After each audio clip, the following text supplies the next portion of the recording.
Surprise! The First, the Last, the Nerdom is back this week with a bonus episode. This time we're closing the book on something we've been following closely, the end of Pluribus Season 1. Tom knows that I've been pestering the hell out of him just to talk about it. After spending weeks watching, theorizing, and trying to untangle what exactly the show was building toward, it's time to step back and look at the full picture. This is the wrap-up episode where we talk about how Pluribus stuck the landing, what questions it answered, what mysteries it left wide open, and how that finale reshaped everything that came before it. We'll dig into the big themes, the standout performances, the moments that worked, the ones that all surprised us all, and where the series might be headed for the second season. No episode limits this time. We're pulling in the whole season and seeing how it holds together now that the credits have rolled. So now that we've all finished season 1 and are ready to debrief, speculate, and maybe argue a little, you're in the right place. This is the bonus episode of The First, the Last, the Nerdom, and we're wrapping up Pluribus season 1 on the last of Pluribus. Hey, Tom. Excellent intro. Those intros get better. They are infinitely better than they used to be. But anyway, before we get too far down the weeds, Tom, I'll hand it off to you, and I'll let you dial us in, run up the scoreboard on paying the bills. All right. So some of you may already know we have a website, FirstLastNerdom.com, where we have a running carousel of various videos that you can watch of ours. We're into comic books, we're into movies, we're into TV shows, both fantasy, sci-fi, horror, action. In fact, we kind of had a big action New Year episode that we just went through with The Killer. We also covered the classic TV show Homicide: Life on the Street, and we did a new episode of Flipping Pages with Old Man Logan. So check all of those, maybe already out. They may be coming out. So stuff to look forward to or to indulge in if you are so inclined. We're also on YouTube under First Last Nerdom. And then where you could find all our videos, whether it be video shorts or live things. We'll be coming back to live here in a little bit. So if you are used to us being alive, we'll have that in the coming year. And also we also have a community page where you could read our posts. But I'm also on the Reddit under different subreddits. So if you came over from there, welcome. I'm there under First Last Nerdom. Sometimes I get by those pesky moderators on the various subreddits when they let me post and not delete it. I try to promote her stuff, but it's on Reddit. But if you always want to see what's new coming out, I will post on X under First Last Nerdom. I'll promote our latest and greatest things that we have out, plus the various nerd things I like to find out in the ether. Also, Mike, you're on X as well. I am at available at Sofa King Jewish _ ML. A man astride a donkey turned the wrong way. What does that mean? I don't know, but you'll find out if you interact with me on X. No, I'm just kidding. A lot of donkey play on your channel there. Yeah, a lot of donkey play. Yeah. So we have. Oh my goodness, I don't have these in order. So I'm gonna go back to our home base here and kind of organize these in the background. But so we are, this is essentially, so this is why I love our main show. Our main show is called The First Last Podcast. We also have that binge-worthy show where we picked up one of these, and we picked up a lot of TV shows, and we just watch the first few and tell you if it's something or not. Or maybe somewhere in between. We dip our toe into the show, and if we know a little bit more, we might speculate on coming episodes. But it's more of a whether or not you should give it a try. But you did a follow up with a theory thing that did quite well. We got quite a few viewership on it.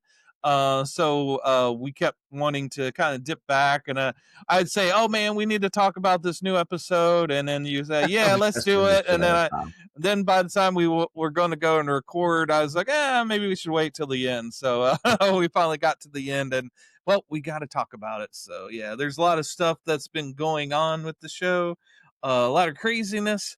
Yeah, even John Cena. This is going to be a spoiler show. If you haven't kind of gathered from that. So we are going to get into spoilers. So if you haven't really watched the show yet, I would suggest, stopping this, pausing it, go binge watch it, and then come back and then enjoy Amen. our discussion on it. But yeah, it's not one of those shows you want to just watch us talking about it. It's a show to be enjoyed. Yeah, no, I do kind of want to remark at I do feel in a way, and this might be a little snooty of me or whatever, but so be it. That's fine. I kind of take Apple TV as like, well, one probably about well, I kind of knew it was I knew that it was a treasure trove of sci-fi, but it's kind of like a more of like a thing. People are more inclined to know about Ted Lasso than anybody. But anyway, so kind of set the table though. Anyway, I appreciate Apple TV being the powers that be because I think they get it, and I appreciate the fact that they were doing it. They didn't release all of them at once. Not that there's anything wrong with that, but they kind of made the build up, which is absolutely beautiful for something like this. That is as close as we're going to get to. I don't know. I guess the other one that's wrapping up too is Stranger Things. I think that one's wrapping up, but outside of that one, this one, Pluribus is it. So you were more excited about this one than I was like kind of like I guess not that I guess I was ambivalent about it. Like I guess I just didn't know. You're on the fence, maybe leaning a little bit towards it, but not. Yeah, but yeah, no, because I have unfortunately just like many people, like the things that kind of put me in the win column to get going on this one was I will say that the I didn't talk about this too much on the first few, but the pilot was kind of hard to get into, like a couple parts there, like where you're just exposed to Karen and Helen, and the time together is really important later on. You know why? Because that time is so short. She's not a Karen. She's a No, Carol. but Carol. then I look right. Yeah. Then I look back on it and I realized like it's the same reaction that I had with, and this is where you step in here with the Vince Gilligan, because you are more refined with his works. Not that I am not like, but some people consider Breaking Bad to be one of the greatest TV shows of all time. I'm not going to argue on that on the merits of that or not. I don't poo poo it at all. But it certainly is there. But kind of just like the Pinkman character, like I hated that character. Like you just love the hate. That is why he creates these characters so well. They're so human. And therein we go. So I guess if you're not there teeing up to the spoilers here, the last few episodes, like we're kind of dialing in on what the rules are. And there's essentially 13 people or so ish out in the world that are not impacted by this alien virus, because what did the humans do? The stupid humans were the raccoons. And they decided like, hey, that's a great idea. Here's this strange fucking message. Let's just fucking make this thing. So we did, and at least in their universe. And then lo and behold, accidents happen and a bite happens, and then they all kind of start kissing each other and exchanging the virus, and then it reaches a critical mass, and then they turn it on, and it's kind of like in Christian mythology or literature or whatnot. There's like the revelation. It's kind of like the reverse of that, like where people are just kind of like they just disappear. Like instead of this, like it's just like nope. It's like that everybody is kind of like united as the hive. And then now we are living this primarily through Carol. Although like a few times this season, we've kind of taken a side trip on these other kind of characters. Manusos, who is the pivotal, he is essentially the other half of this duo. And we kind of go bounce back and forth on whether that. And so I think I was really curious to hear, because you're caught up, obviously I'm caught up too, So like I guess kind of like we could land in on many aspects. I guess I just kind of want to take your temperature on this. Like what? What do you think? Where do you fall with this? I'm so excited to hear your opinion on like where we're going with the story. Like where you're landing on this. Did you does anything not work? Does something work? I don't know. I'm just so curious. Yeah, it's like I said, it's Vince Gilligan. Yeah, so big fan of Breaking Bad, Better Call Saul. You think, well, yeah, that's more kind of a crime noir kind of thing. This is this kind of coming out of left field? Sci-fi. It's Invasion of the Body Snatcher updated. What's going on with this? But if you kind of look back on Vince Gilligan's career, he got started with the X Files, and so this kind of this would fit right in with an episode of the X Files or Twilight Zone. So it's kind of taking that premise of what if and expounding upon it, and it's a kind of a great it's a great kind of speculative thing that could be done as an interesting movie. Does this story have legs for a whole season worth of content for TV? Does it have multiple seasons? What's the goal here? And then that was my first question when I watched the first couple episodes was, hey, interesting story, but where are we going with this? How are we going to expand upon it? How are we going to make this into a series? And I think they've done a good job of expanding it out. My fear was you only have 11 people that haven't been switched over. What are you don't really have a the hive mind doesn't have too much of a personality within the first couple episodes. Where the interesting storylines are gonna pop up with, and especially on, I think it's the second or third episode when you get to meet the majority of the other characters. They're not interested in working with Carol. They're like, nope, we're satisfied with hanging out with the we people, and we're not interested in saving the world. So it kind of falls on Carol's shoulders, so she thinks. And so yeah, the first few episodes are her kind of dealing with the situation, kind of rebelling against it. And and I think um fourth or fifth episode we get introduced to Manos a little bit. Yeah, episode He's 4, Please Carol, and that was also yeah, I was gonna say too, the first few episodes, like, you land on this very determined Carol, and then you kinda see that well, you kinda see her, there's a Achilles heel there, like, where, um, where you get Manusos, who's this guy, he's just kinda like this very he's a lot more hardcore than she is. yeah, he's But in the bunker. He's ready for yeah. I disaster. I echo what you're saying too, because I wasn't quite sure if how okay, it's like, okay, so we're doing pod people. Okay, that's what we're doing. But really what it is like it's so far over, like it's also like it's already happened, right? So it's like kind of like 99, it's kind of like, one person, this would be ridiculous, but like it would be like if you could have the Michael Jordan dream team 92, all-star lineup versus like Mike or versus Mike and Tom. It really doesn't matter. Right. It's going to be 99 to like 0. So it's kind of like I agree with you. Like, where are we fitting in here, and where are we going to land here? And it's so funny too because you kind of see these things. I did have some theories.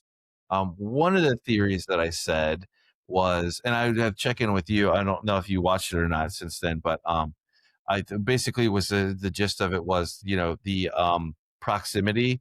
I think that is an illusion. I don't think there is any such thing. I think that Carol getting mad, super mega mad, or like really invoking that. I don't think that distance has anything to do with it, but it kind of does.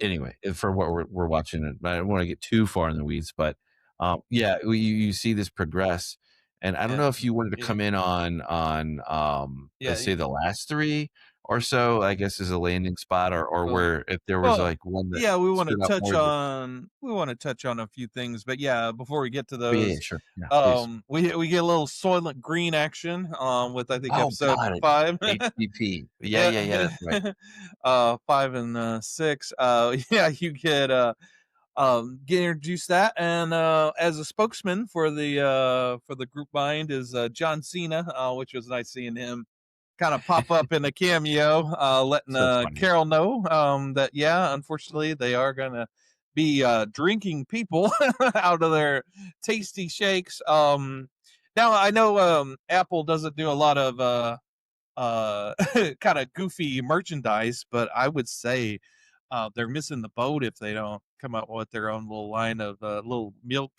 cartons of I would s I HTP. would boy, that would be something, wouldn't it be? Yeah. Mhm. Yeah, no, that is so funny too, that John Cena, just the little nods. The other thing too is that the storytelling is superb. Um, Vince doesn't beat you over the head with exposition. He trusts you to figure it out. You know, which is also another one that isn't fan service, but it's just the way that you tell the story invites so many of these questions that we had kind of roll up as we kind of like learned how these things worked, and it's like, okay, Yeah. well, Yeah. okay, so you have, the hive, and it's like, what does that mean? It's like, I don't know about you, but like, as you kind of get this thing, it's a very benevolent kind of, honest, I guess, ish, Mhm. you know, blob of an infection. And you see that the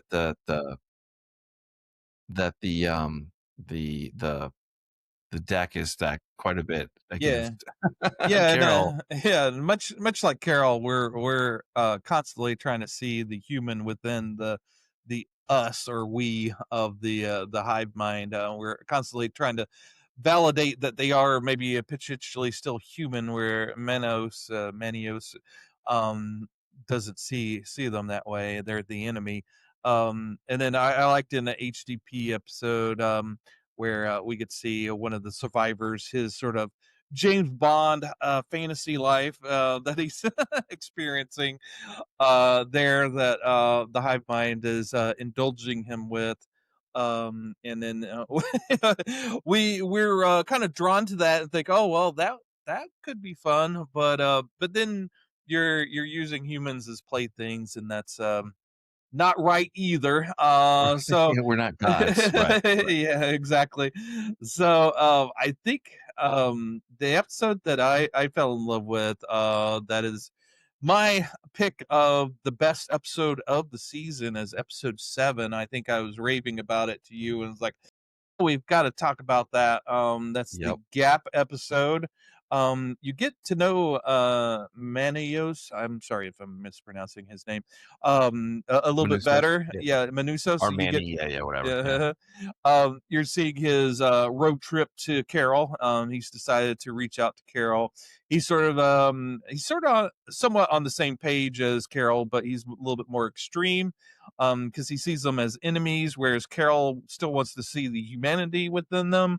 Even though she's kind of pessimistic and kind of a down personality, she's still much more optimistic than he is. And I like the fact that he's such a badass. I really enjoy his character. I enjoy seeing what he's getting up to.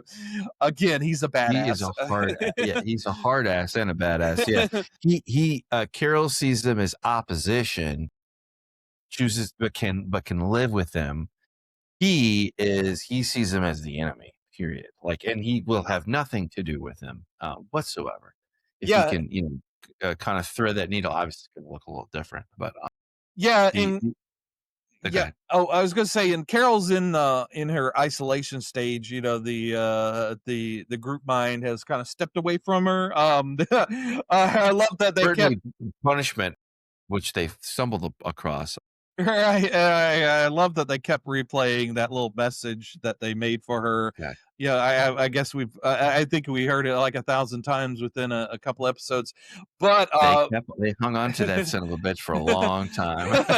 right, but you get to go through her pathos within this episode of her going from, enjoying her isolation to, being, missing that human connection to almost becoming potentially suicidal, and then coming through and saying, "Oh, the hell with it! I'm gonna go with I don't have any choice. I'm gonna go with the hive mind." But I When love I in love that journey that she goes through in this episode. I was with her through the whole thing, although, and then at the same time we're going through the determined a road trip with Manos. So it is a perfect episode. And I like the fact that it crescendoed with her um with their fireworks, and the fact that that passive suicide where that uh firework popping started, where yeah. it kind of falls over and it's aimed maybe at her head. She's not sure. We're not sure. But she's okay with it hitting her and killing her, or it going past her head. She's at that point, and you really feel it. That's when you could go and take those characters through those emotions. That's something. And you know think it fate or whatever, or it's just happenstance that at her when she's finally going over and saying, okay, well, you know maybe that one guy's right in his James Bond fantasy. If I can't beat them, why not join them and enjoy my life? And then you get to see that in episode 8. But Manios is there with his reality check in episode 9, and it's like, okay, wake up, Carol. Are you gonna go with the girl, or are you gonna save the world? Yeah, But yeah, yeah, yeah, it's yeah. time to put your big girl panties on and decide what you need to do. Yeah, they don't spend too much time to wait to, she is kind of being comfortably numb, I guess. Like, just kind of, like, going into it, and there are also kinda, like, little side things, like, kind of, like, make her story even more pathetic, like, Yeah. or it could be, like, a hallmark of, like, a very stark reminder of, like, what you've lost. Um, and for Christ's sake, your wife is in the backyard, you know what I Mhm. mean? Like, that Right. there's that there kind of like where she's just kind of like, like, there's that scene, that line, like, where Medusa says, "You wanna get the girl, or you wanna save the world?" Mhm. Essentially, like, what do you Mhm. wanna do here? And Yep. she is resigned herself to, like, this thing of, like, and then there are, like, these kind of things, like, where she is getting comfortable and she wants to forget about it, and she instructs, Zosha to say "I" instead of "we," and of course, Zosha was like, "Yes, of course," So, it is funny, like, how, we see the limits of Carol and, like, what her ultimate weakness is, Mhm. isolation. Yeah. Like, Yeah. whereas Menusos is just like, he's good, Yeah. He's just getting started with, like, He's locked well, he's locked in. He's locked in. right, yeah, He's not he's not confused. He's not well, confused. I think there's, like, a good chunk, like, probably good, I don't know, time-wise, but, like, there's been a good time when they come in. I love the opening scene when they come in and see in the very last episode 9, where they have that Kimiswaya girl or whatever, the native girl, Uh-huh. that was, like, one of the, 11 or whatever that could Uh-huh. speak English. Yeah. And they're doing this thing, and they're doing this, these chants, and it's this kind of this this this very special kind of thing. All of it, the stark contrast to the utter silence that That that happens. Yeah. falls after she's, like, consumed, and it really brings back, like, these fucking people are evil. Like, there is literally the end of humanity. Like, there is nothing after that. Like, there is Yeah. like, the baby goat that is just like really sad. Yeah, I wouldn't say tearjerker, but it sets the stark contrast, and you see Carol, and you kind of see her like Menusos is like coming up to kind of interrupt her little her Yeah, little kind it's of a, it's a, cohabitating with her new girlfriend, it's a- whatever. yeah, And her fantasy life that she's kind of right. built up. Yeah, and yeah, so so yeah, the hive mind is sort of like a salesman. We watched on Binge Worthy, we covered Homicide: Life on the Street, and at one point, which is a cop show about homicide detectives.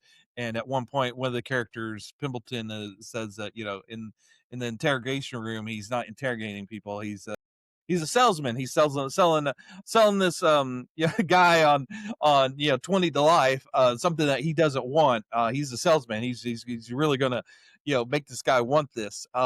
Whereas yeah, and then that's sort of the case here.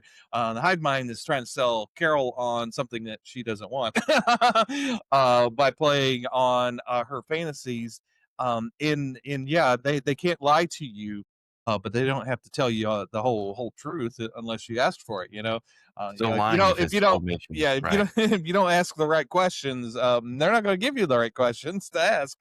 They're going to work behind the scenes to get what they want.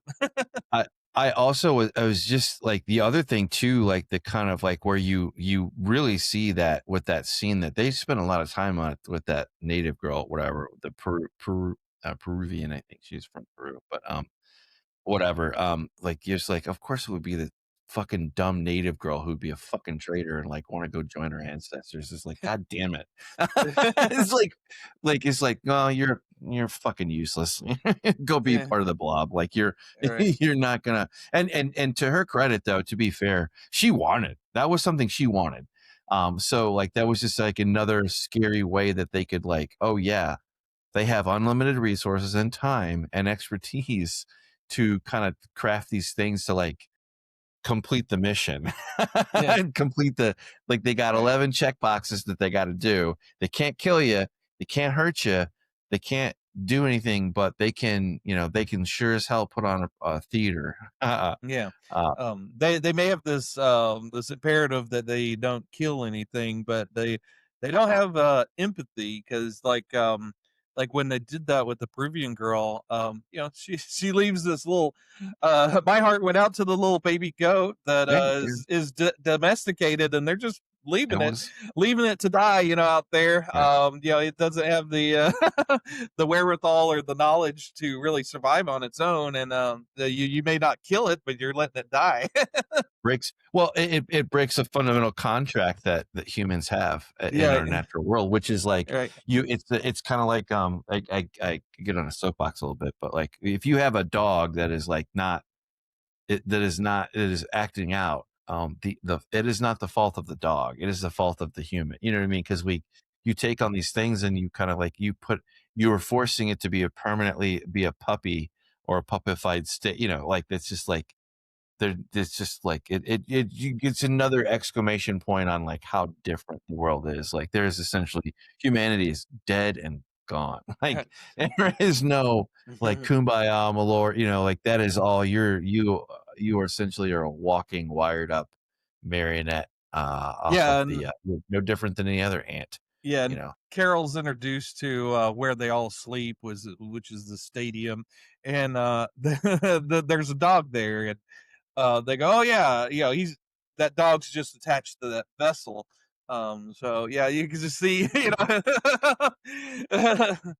That's pipe 3A 52 that goes down to the other shitter, like anyway, go sorry.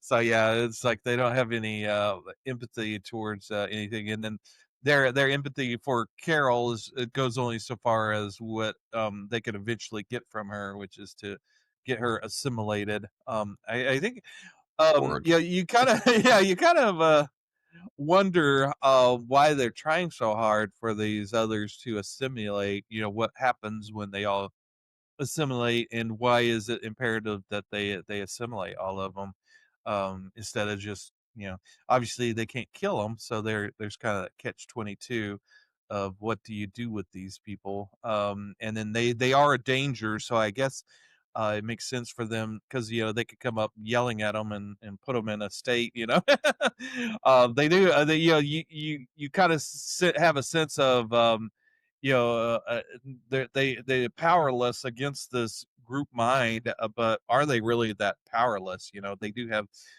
quite substantial power. I mean, Carol killed off millions of them by yelling at at them. So there is that, but then you have the very human nature of Carol of not wanting to kill people, and she wants to save them. So she definitely wants to save the world, and there's going to be that yin and yang with her and Manos, where he's maybe more hardline, and doesn't. He's already determined and has his vision of what he wants to do, whereas Carol is open enough to start asking the questions that need to be asked and speculating and kind of getting around the corners and maybe finding a better way of resolving it. Although the ending of the final episode kind of kind of kind of favors towards Carol being more maybe hard line with Manios with her atomic bomb that she Yeah, dropped at the end. I think it's funny because in Carol you have more of a traditional modern, I guess, like kind of use every woman, every man, every woman kind of character is just kind of very, very carte blanche normal uh, and very meticulously mundane in every regard. And then you have, Manusas, who's more religiously driven and who he sees it as these people's souls have been taken from them. And he's not wrong, like they're both right. Like it's kind of like where we were talking about the homicide, where you have kind of a push pull that works very well. And I'm just repeating from the words from the man himself. Vince has said that when you do storytelling, you have conflict and tension, and you have that between these two characters, and it only goes to serve as to pull you in more. And it kind of just like a Chinese finger trap. The more you harder to resist, mhm, the more you're like, well, hold on, and you kind of get the shape of that. There were some deep, deep, deep, deep, deep details that they dropped in this last one, including like some of the coloring was very interesting with blue. I'm not going to play a clip because we would get copyrighted. So like maybe Apple would be like a little bit more cooler on that. I don't know, but we're not hey gonna we're Apple. not gonna try it. Yeah. But right, but the color blue, and then you kind of had like the breakup, right, of like Zosha and Carol, like when she's like realizing that, like, and the funny part was like when they were in the chalet, that's kind of like when Zosha literally had like probably about 5 to 15 minutes from sealing the deal of not having to answer any kind of tough questions from Carol, to buy into the world and like really double down on it. And I think she said something like Zosha said something like she went just a little bit too far, and it really pulled Kind Carol out of it. It was like, of, kind of pop the balloon on the fantasy. it kind of like it brought Carol back to the kind of the normal Carol that we got used to. This fierce, independent Carol that is like not believing anything they're telling her, or is looking for. She's looking behind she's looking behind everything to see kind of like where is the ulterior motive, where is the thing, like where she can really kind of take off Yeah. and go from there. Yeah, I'm a bit of a pessimist. When someone starts complimenting me, I'm always going, okay, well, where are you looking for out of the deal? Whereas in Carol is kind of playing into the fantasy. She's finally believing. Yeah, with the face of Zosha, she's seeing her as an individual. Having her say "I," and the hive mind kind of realizes, oh well, this is a way in. Zosha can become the individual that Carol can tie with. So whenever Zosha's kind of fawning over Carol's writing and is like being a fangirl about it, and really kind of pumping up Carol's ego, it's only human for someone to kind of enjoy that and kind of fall into that fantasy, whereas maybe they're not technically lying, but they are maybe hyping it up a little bit more than is needed just to string Carol along and give her that fantasy that she wants, because they did go into Carol's mind and kind of make the perfect woman for her. The Right. No, fantasy no, woman. they Yeah. yeah, no, no, they had every detail of her life down to, practically down to the thing, and every bit of it, every detail is geared toward getting, placating and patronizing these people to Yeah. infantilize them to the point to like where, oh, I didn't even mention it, but big part of two things. I think it was in either 8 or 9. I think it was an 8.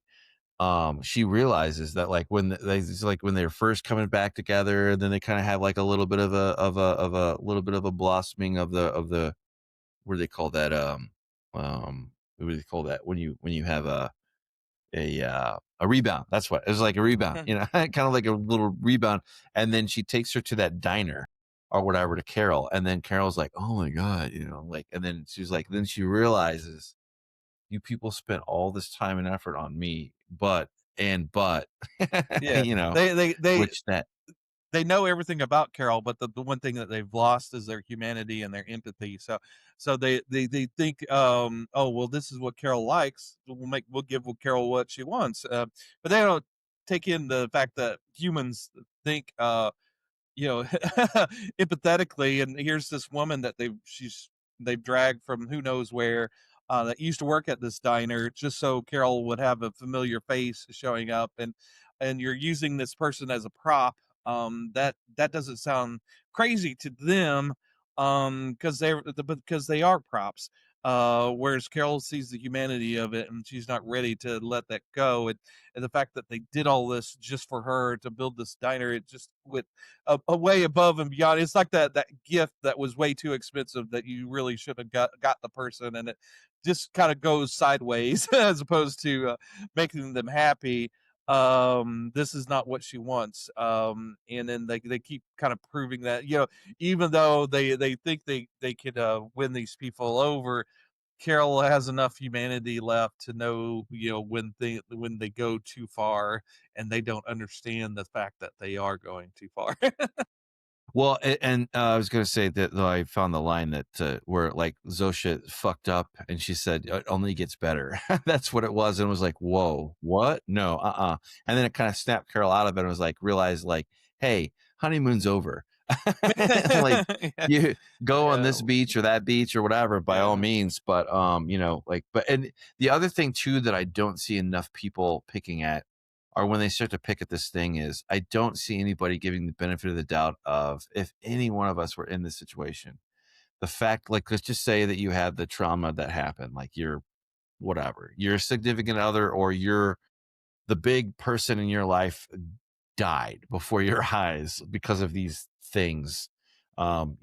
You might react this Mhm. completely different way than that. So I feel like that's not highlighted enough, because it's, at the end of the day, yeah, Carol's kind of an asshole, but she does care about human beings ultimately, because she does have like she does have, strange enough, like in 9, that kind of things. I think we're probably getting closer to the end, but or unless we might pull up a thread here, but she uses the shotgun against to warn Medusa, so she's not fucking around. Although Right. that was defensive, she was making a very, very clear statement.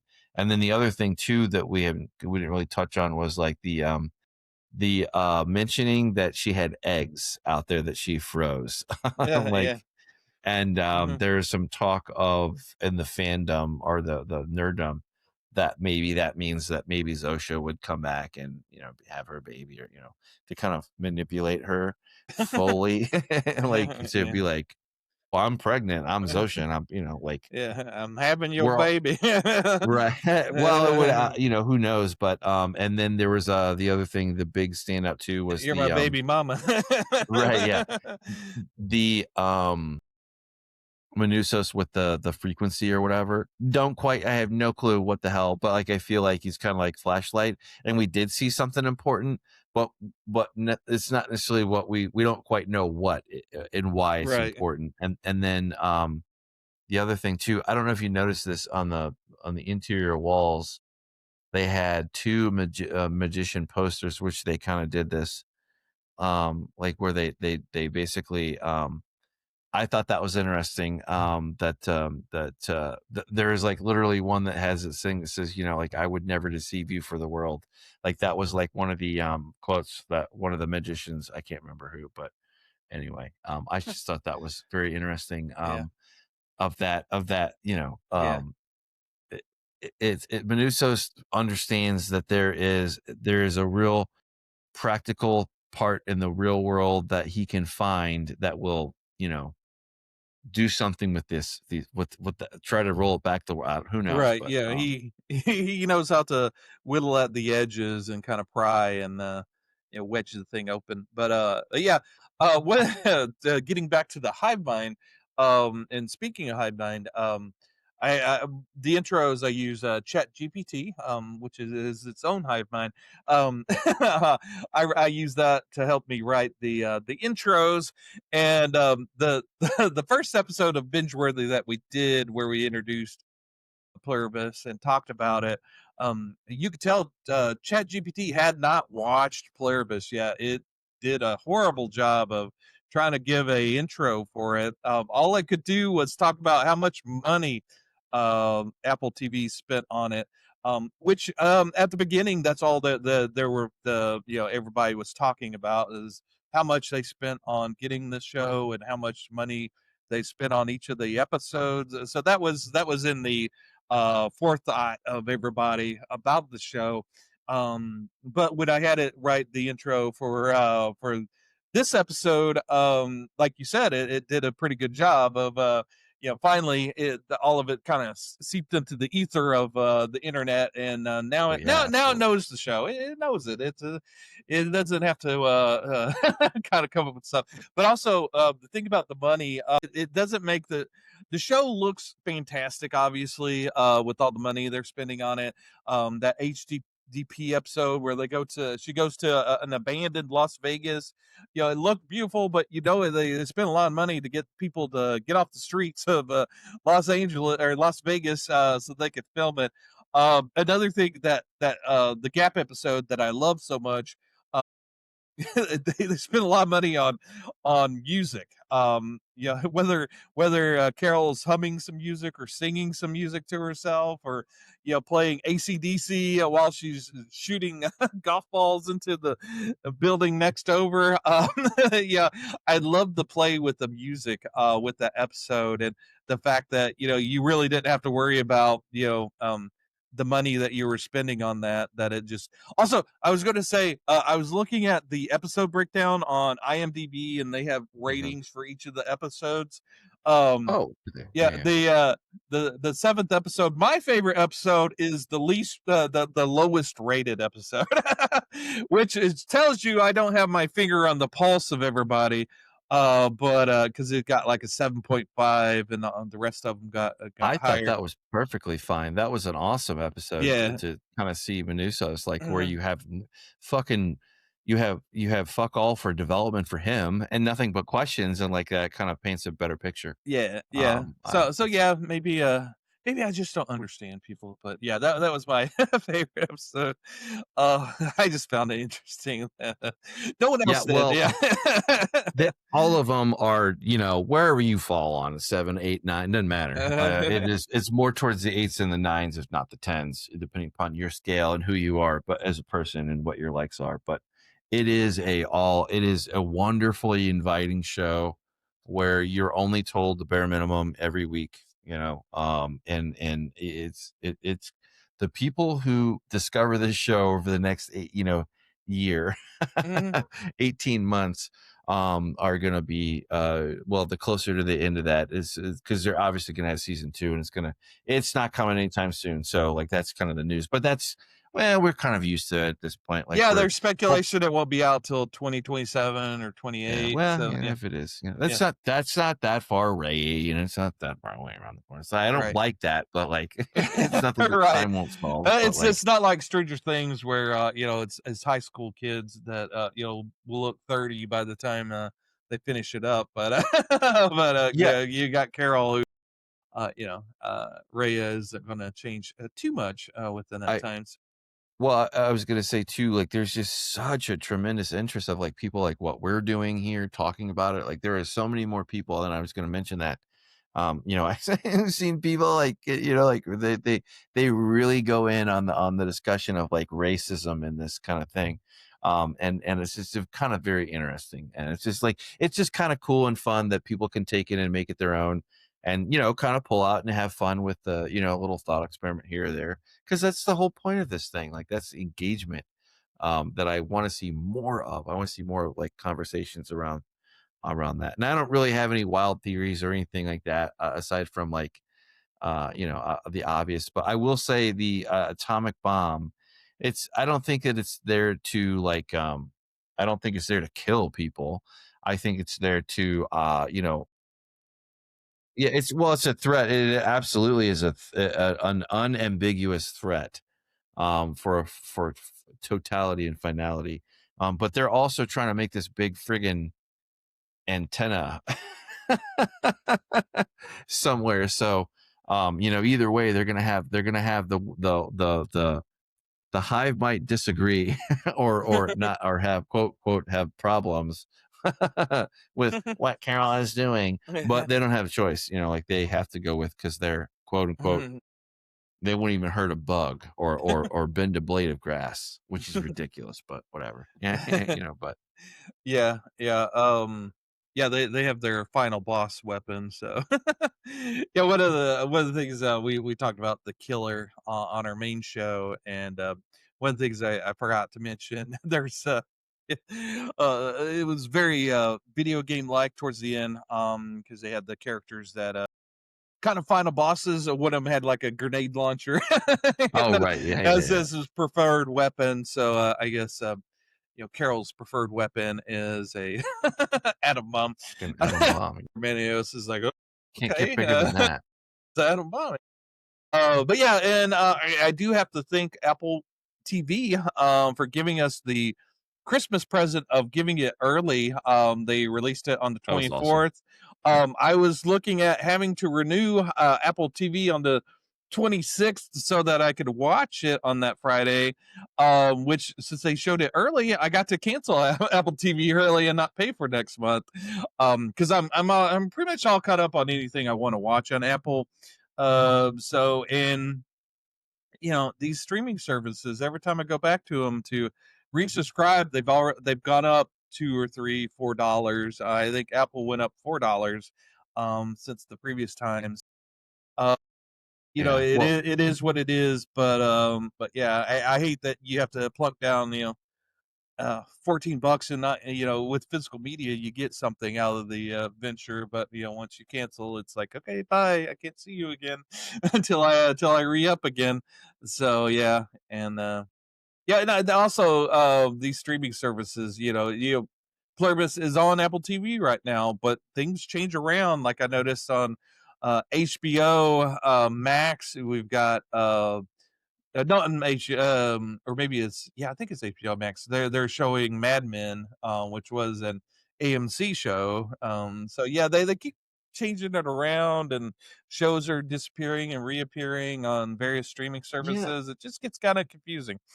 yeah. I kind of have a core of that, but I recently changed it out. I was talking about like I was in on YouTube TV forever, and it's like I was looking at the bill and was like, I really like it, but like I don't watch like not near enough to justify it. And it's good Mhm. to have background noise like news or financials or whatever, but I wanted it cheaper and I found it. So for now, Sling TV extended it out probably a few months. We'll see. I'll probably be like looking at that bill and be like, yeah, you know what? I could have something else with that. Then, and of course, there's always, but Apple TV has very good quality things, so I hope they keep it up. Certainly not all those things are true for the next season, but I think that this is mainstream enough that they're not going to rock the boat. They're not going to fuck it up. So Yeah, the fact that these shows, they're not super long seasons, and then also they're spread out like 2 years.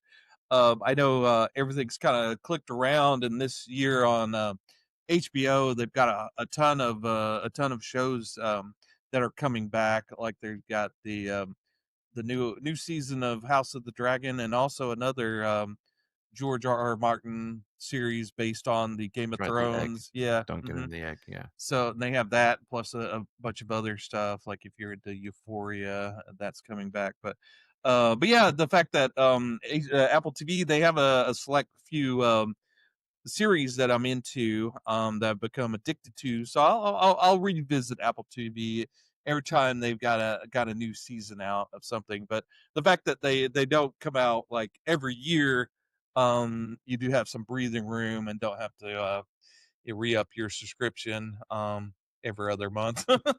Well, and that it also invites like maybe a little bit of the like when it's not necessarily right away, but like the downturn or holidays or whatever or wherever we're slipping into, or the doldrums of winter, you can always slip back in and watch the back catalog, especially once the pile up like For All of Mankind. That's Yeah. one I'm still working through. But anyway, or Slow Horses for that matter, which I am still currently still working through, and I love it. But saving those good ones to watch on the rainy days, so to speak, or the cold ass days I'm not going out. Yeah. But I think this is definitely one of the shows of the year, if not, looking forward to for sure. Like it was kind of came out of nowhere, and it's nice that can still happen. And I think people get down on the internet and AI, and yeah, there's some negative stuff too, but there's also fun things too that you find here and there. And I know that we're going to have a bonanza, a pretty nice go of it for sci-fi shows going into 2026.